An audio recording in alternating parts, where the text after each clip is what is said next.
behind closed doors. What's in the secret files? Larry Barker investigates on KRQE News 13. One more way we're earning your trust. Hundreds of millions of dollars in deficits and spending cuts. The last couple of years have been brutal for New Mexico. You would think state officials would have gotten the message a long time ago to cut unnecessary spending. You might think that, but that is not what Larry Barker found in one agency.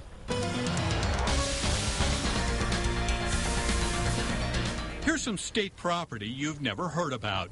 A 72,000 Super 580 backhoe, complete with heated seat, extendable dipper, and combo flip-over stabilizer pads. Now, the state shelled out big bucks for the super-duper dirt scooper, but it wasn't the highway department. No, it was the Department of Public Safety. So what is a police agency doing buying construction equipment? Last year, DPS decided a backhoe would be just the thing to remove trees, weeds, and fix busted pipe.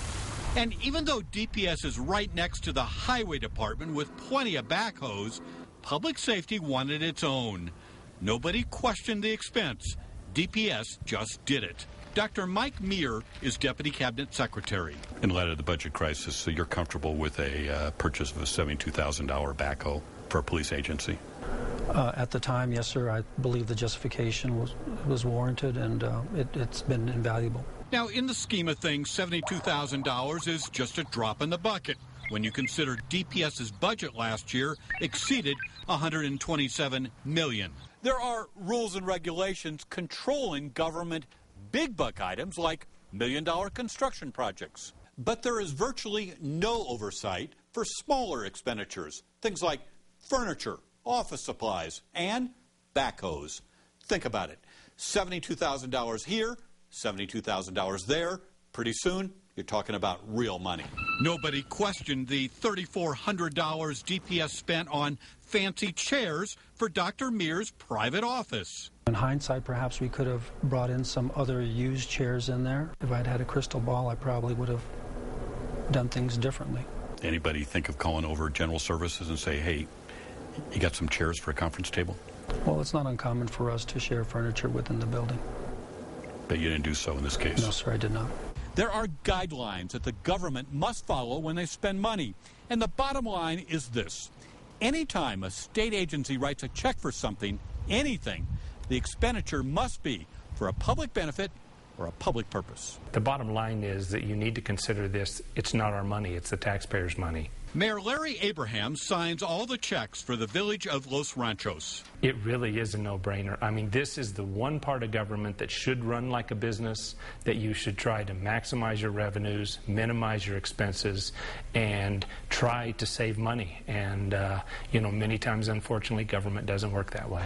So what was the public purpose for the $1,100 DPS spent on logo shirts for managers? We work the state fair, we work a variety of other local functions and activities, and we like to have our staff represent the department and the agency with something that they can be recognized in and be seen as a DPS employee. We do a lot of outreach, and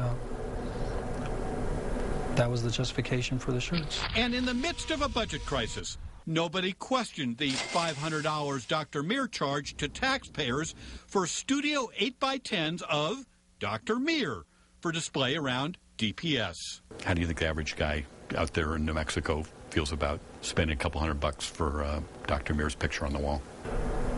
Well, I would imagine that, you know, some people may find that that's an expense that perhaps we could have avoided.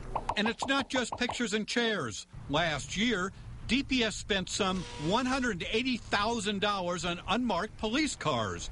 But don't look for cops behind the wheel of these souped-up Impalas. The civilian side of DPS grabbed them for themselves. This one is for the exclusive use of the Deputy Cabinet Secretary as a take-home car. Never mind, Dr. Meir is not a cop and does not oversee the state police. In fact, DPS policy limits civilian use of take-home cars to only those employees who routinely respond to emergencies. Why do you need a take-home car? Because I'm on call 24/7. when was the last time you were called in after hours? I believe the last time I was called in is when we had an issue with the gate, and that's been a couple of months. In the last year, how many times would you say that you've been called in after hours? I've probably been called in the very most 3 or 4 times. And while civilians are commuting in new unmarked police cars, some officers are forced to make do with vehicles that have outlived their usefulness. How does it look? You bought these police cars, but you got civilians driving police cars, and you got cops who desperately need police cars. How's that look, sir? Well, we're working with our state police to try to replace their fleet right now. So what does all this mean? What is the responsibility of government when they dole out public money? I think the key is it's the public's money. I mean, we're only custodians of the public's money, and I think every time we have an expenditure, we need to make sure that it benefits the public in some way. Is it really fair to compare the spending habits of a tiny New Mexico village with that of a statewide law enforcement agency?